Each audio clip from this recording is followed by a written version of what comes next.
I'd like to say from the very outset that I'm really grateful to the organizer of the Bucharest Forum for convening this very important panel, because we discuss an issue of very much relevance nowadays, which is related to the developments in the Middle East region.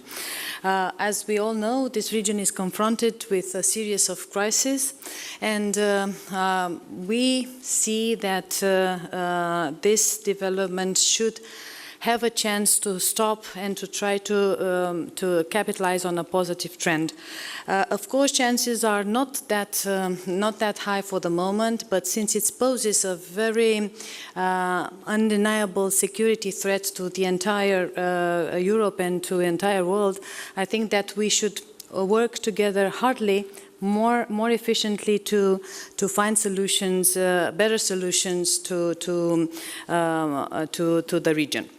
So I prepared some remarks regarding the Romanian foreign policy to the Middle East and the relations of Romania with partners in the region, and also the way we see the security threats right now and the security situation in MENA region.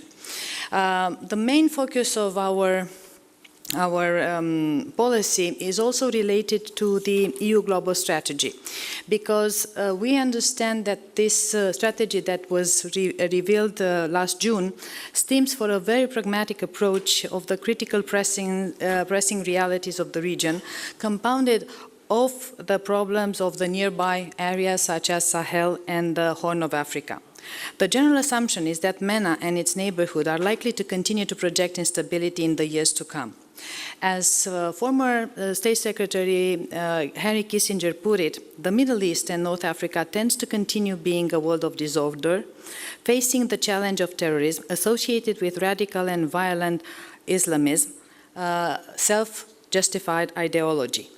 In spite of such prospects, the European and international diplomacies should meaningfully increase their contribution to downscale the human and security cost of instability and narrow as much as possible the scope and the impact. The MENA region has been a space of conflict and instability for long spans of time, mainly derived from secular and clashing of nationalistic approaches. The Israeli-Palestinian paradigm and the ideological lens of the Cold War have hidden for decades now the real inner complexity of the region and further delayed the solutions to its multiple issues. The absence of solutions and the unconvincing results of the regional integration have fueled religious fundamentalism, political, tribal, and sectarian divisions and fragmentation. The Arab Spring did not change this reality, and frankly speaking, in its aftermath, the factors which led to popular upheavals are still there. They have been complicated, in some of the cases at least, like Syria, Yemen, and Libya, by the collapse of the state institution, the absence of legitimacy of old and new governments in the making, civil wars, the redrawing of domestic and regional political scenes on the fault lines of religious, sectarian, ethnical, and tribal divisions. The role of radical and violent non-state actors have substantially increased and represents the major current challenge for the region and for the world. For the first time after the collapse of the Taliban regime in Afghanistan, Daesh launched and made operational a new attempt to institutionalize extreme Islamism and provide it with the tools of a statehood, including the control of a territory. Encompassing both parts of Syria and Iraq, this territory is just a nucleus of Daesh statehood program based on the claim of unifying the region under the political and religious banner of a universal Islamic caliphate. The MENA states are therefore in turmoil, and their issues are negatively impacting on Europe's own security. At the same time, the EU has limited capacities to change realities on the ground, while the USA is facing electoral constraints and is confronted with clashes with the Russian Federation both in Syria and in Ukraine. The main way to overcome the limits of our capacities and constraints is to enable our southern partners to help themselves and turn themselves into official providers of security for their region and for all of us. We believe that the EU strategy renders the requirement by emphasizing the needs to enhance the cooperation of regional order so that as much as possible, a local ownership and contribution can be aggregated by local actors for the peace and security of the region. The global strategy also underlines the paramount importance of putting the MENA issues and crises in a wider global context. It stresses in a meaningful way the need to further expand the European partnership network, both at global and regional levels. A substantial part of the world's current agenda is overlapping with the main issues facing the Middle East, such as counterterrorism, trade, energy and climate, migration, maritime security. They should be perceived as anchors of cooperation with the region and should be developed at a much larger scale than the existing one. Isolating and eliminating the terrorist groups such as Daesh represent the most stringent priority, as they are trying to mobilize the local actors by brutal violence on sectarian grounds and to impose the regional disorder of the Islamism order. Romania will continue to actively supporting the anti-Daesh international coalition. You know that we are an active member of this coalition, and we would like to see more action, not only military, but also politically, to serve the same.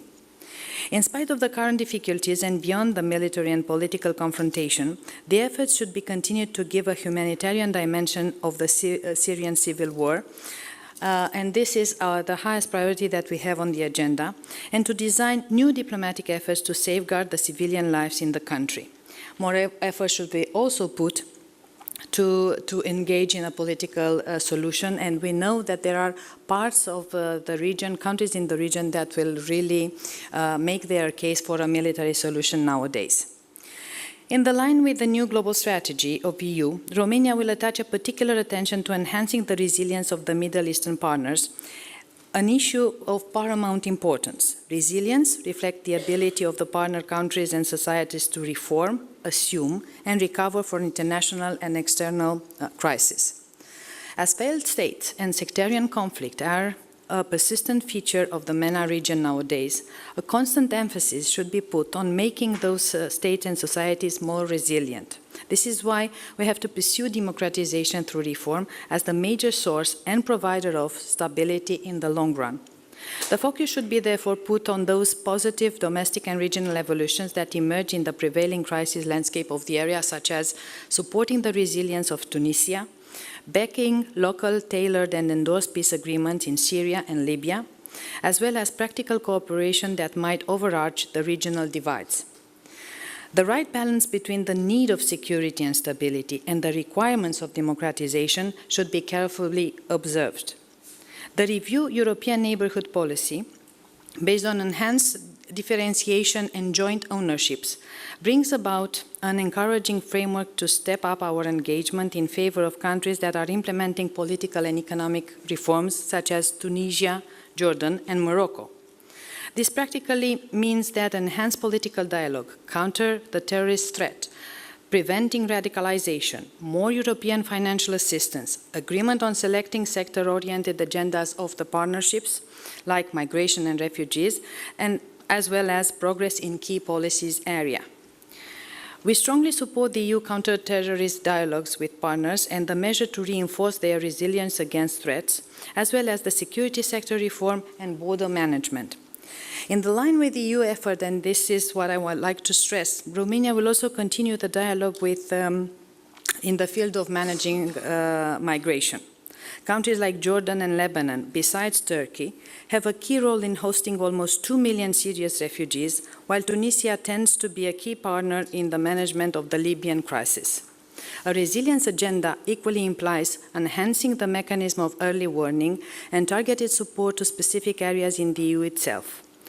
We all also need to strengthen the capacity of government to deal with other existing challenges like water shortage, radicalization process, lack of job opportunities, or influx of refugees. We should also look forward to major drivers and factors of potential positive change. In this respect, a key point is to pursue the engagement of the Gulf, which implies strengthening cooperation with the Gulf Cooperation Council, while gradually enhancing with Iran and further building on the nuclear deal. These countries could contribute to addressing challenges in the region, particularly in Yemen, Syria, Iraq, and the Horn of Africa. The resumption of the Israeli-Palestinian peace process would be a major step forward to advance a constructive regional agenda and trigger a new cooperative dynamics. In spite of the difficulties, efforts should be continued on both sides to increase their awareness of the responsibility inherited from former leader, and now the model that we have to follow is that of Shimon Peres. Supporting a cooperative regional order in MENA will further represent a priority for our choices. We need to make a better use of the already existing organization mechanism, particularly through the Euro-Arab League, the output of the Union for Mediterranean, the cooperation with the League of Arab States, and granting support to new political initiatives to improve cooperation with and among the Maghreb countries and between them and the African partners. We also strongly support the steady enhancement of the cooperation between EU and NATO, which is a fundamental prerequisite to ensure a credible deterrence factor against the existing threats and to safeguard the prospects of a long-term peace and security project in MENA. Romania will closely follow and support the implementation of the EU strategies in the region, trying to bring its own added value to the international effort to increase resilience of the institutions and government of the concerned countries.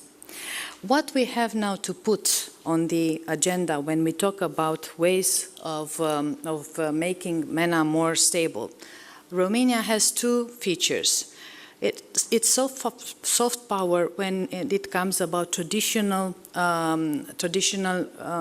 bilateral ties with the countries in the region, and also the fact that it has always pursued a very balanced policy when it comes about dialogue with the countries in the region. So I think this could be more followed by the Romanian government and the Romanian foreign policy. And of course, I'm very much looking forward to you to see what would be your proposals to us, the diplomacy, to try to take benefit of your experience and your lesson learned and your suggestions so we can make a better act of the diplomacy in the years to come. Thank you. Thank you.